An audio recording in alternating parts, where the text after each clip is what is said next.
नमस्कार। समय संवाद में आपका स्वागत है। मैं हूं सर्वेश कुमार सिंह। राहुल गांधी की भारत जोड़ो न्याय यात्रा का आज तीसरा दिन है।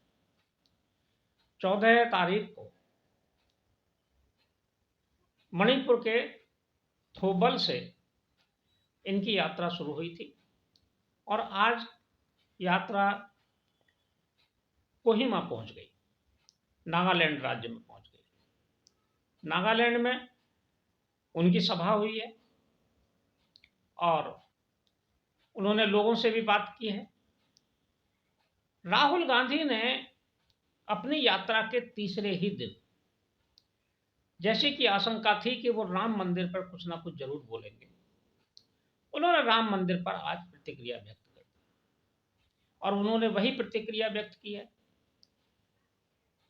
जो कांग्रेस ने 11 जनवरी को राम मंदिर की प्राण प्रतिष्ठा का निमंत्रण ठुकराते हुए की थी। राहुल गांधी ने आज कहा कि राम मंदिर का इवेंट ये नरेंद्र मोदी का इवेंट है, ये आरएसएस का इवेंट है, बीजेपी का इवेंट है, पॉलिटिकल है। उन्होंने वही रटी रटाई बात राम मंदिर पर कही और ये बात कह के उन्होंने एक बार फिर अपनी उस मंशा को स्पष्ट कर दिया है कि राम मंदिर के निर्माण से और राम मंदिर के जो ये भव्य आयोजन है उससे किसी भी तरह का वो अपना जुड़ाव प्रकट नहीं करना चाहते या जुड़ाव का अनुभव भी नहीं कराना चाहते या वो ऐसा कोई संदेश नहीं देना चाहते कि जनता में ये संदेश जाए कि उनके मन में राम मंदिर के प्रति सहानुभूति है। हालांकि कल कांग्रेस के नेता अयोध्या गए थे।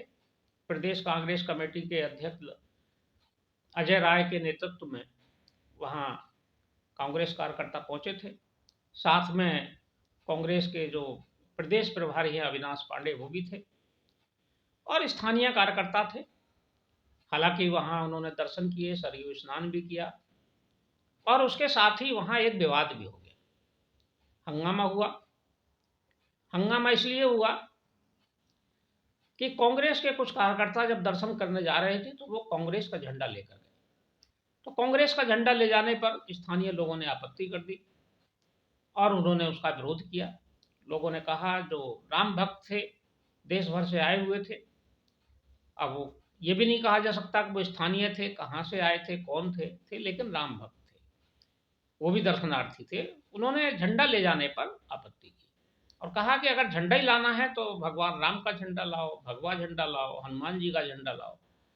और झंडा उनसे छीन लिया गया, छीना झपटी हुई और एक विवाद खड़ा हो गया।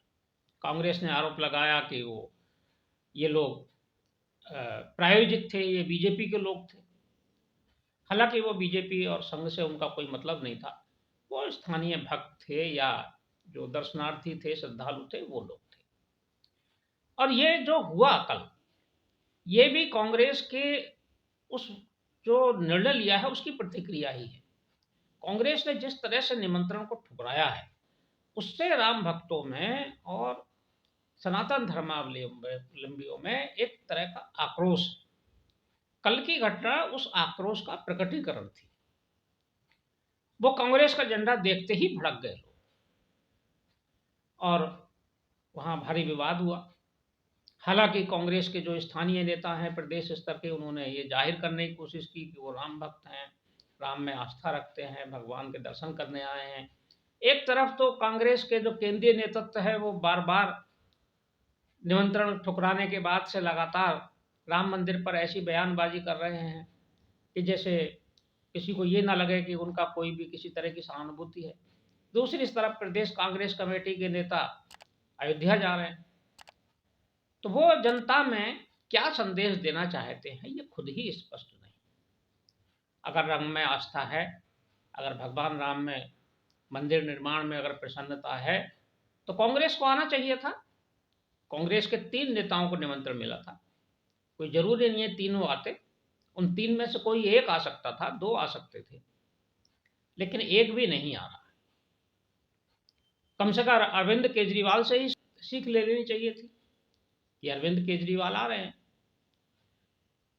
वो भी उनके घटक दल के।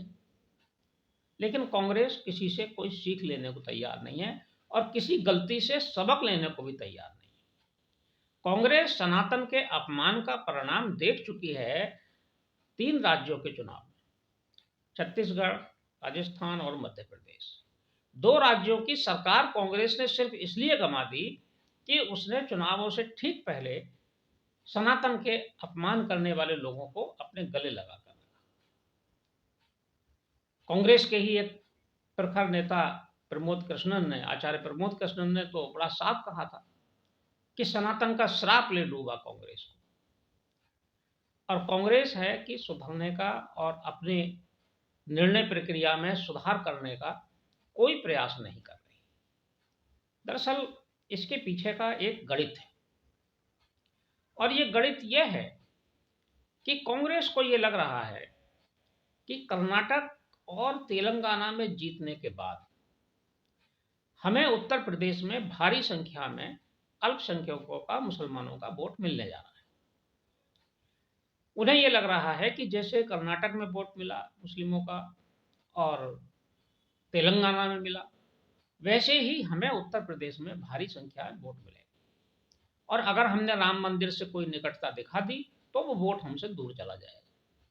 ये गणित है, बहुत सीधा सा गणित है, सब उसको समझते हैं। हालांकि ये कांग्रेस का देवा स्वप्न है और ये भ्रम ही साबित होगा, क्योंकि मुस्लिम मतदाता आज भी अधिकांश संख्या में उत्तर प्रदेश में समाजवादी पार्टी के साथ है। उसका विश्वास समाजवादी पार्टी में है, और बाकी जो है वो मायावती के साथ भी है। मुस्लिम काफी संख्या मायावती के भी साथ है। ऐसा नहीं है कि सारे अखिलेश यादव के साथ ही हैं, मायावती के साथ भी है। लेकिन इसके बावजूद ना तो मायावती ने कोई ऐसा बयान दिया और ना ही अखिलेश यादव ने बयान दिया। मायावती जी ने भी बड़ी सधी हुई टिप्पणी की। उन्होंने कहा कि मैं अपने कार्यक्रमों में व्यस्त हूं, चुनाव का समय है, अभी मैंने कोई निर्णय नहीं लिया है जाने का, लेकिन मैं उसका विरोध नहीं करती और मैं जो भी आयोजन हो रहा है उसका समर्थन करती। लेकिन कांग्रेस की ऐसी कोई टिप्पणी भी नहीं आई। सामान्य शिष्टाचार की टिप्पणी भी कांग्रेस ने राम मंदिर के निमंत्रण पर नहीं दी। अगर वो सामान्य शिष्टाचार में भी अगर एक आभार का पत्र भेज देते कि आपने बुलाया, हम अपनी व्यस्तताओं में या यात्रा के कारण नहीं आ पा रहे हैं, हम मंदिर का समर्थन करते हैं, तब भी हिंदू धर्मावलंबियों का, सनातनियों का कुछ मन थोड़ा खुश होता, या उन्हें लगता कि हाँ ये एक राष्ट्रीय पार्टी है। लगभग 150 साल इस पार्टी को होने जा रहे हैं, 132 साल हो गए हैं, इतनी पुरानी पार्टी है, इसने देश में नेतृत्व किया है, सरकार चलाई है, तो इस पार्टी से कुछ थोड़ा लगाव रहता, सहानुभूति रहती। लेकिन ऐसा कुछ नहीं किया। उन्होंने हिंदुओं का सारी जिम्मेदारी, हिंदुत्व के सारे फैसलों की जिम्मेदारी, और फिर जब सब कुछ करेंगे भारतीय जनता पार्टी के लोग तो वोट भी वही पाएंगे, फिर इनको दुखी नहीं होना चाहिए। लोकसभा चुनाव नज़दीक है और मंदिर के निर्माण के जो भावनाओं से जो वातावरण बनेगा उसी में चुनाव होने वाला है। इस बात के लिए कांग्रेस को तैयार रहना चाहिए। देखते हैं चुनाव परिणाम में क्या स्थिति बनेगी इस बार कांग्रेस की, ये समय पर ही पता चलेगा। समय संवाद में आज बस इतना ही, कल फिर मिलेंगे किसी एक खास विषय के साथ। तब तक के लिए मैं विदा लेता हूँ। नमस्कार।